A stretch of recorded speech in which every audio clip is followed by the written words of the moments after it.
અમારી સમ્રાટ સમાચાર ચેનલ સબસ્ક્રાઇબ કરો, લાઈક કરો, કોમેન્ટ કરો અને જોતા રહો પળે પળના દરેક પ્રકારના સમાચારો। તળાજા નજીક આવેલ જય જનની વિદ્યા સ્કૂલ બપાડા ખાતે પતંગ મહોત્સવની ઉજવણી કરવામાં આવી હતી, જેમાં બાળકોએ વેસ્ટમાંથી બેસ્ટ પતંગો પણ બનાવી હતી તેમજ બાળકોએ મેદાનમાં પતંગ ઉડાવી આનંદ માણ્યો હતો।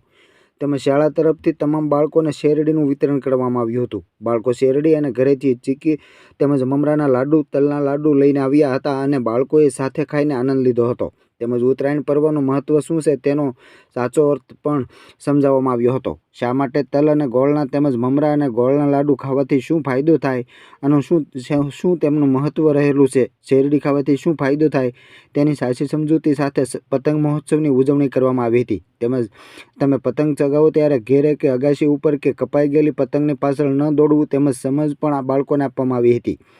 તાર કે ઇલેક્ટ્રિક થાંભલામાં ફસાયેલી પતંગ લેવા ન જવું, આવી માહિતી શાળાના માર્ગદર્શક ડીજે કોરડિયા દ્વારા આપવામાં આવી હતી। તેમજ સમગ્ર તળાજા વાસીઓને ઉત્તરાયણ નિમિત્તે શુભ સંદેશ પણ આપવામાં આવ્યો હતો।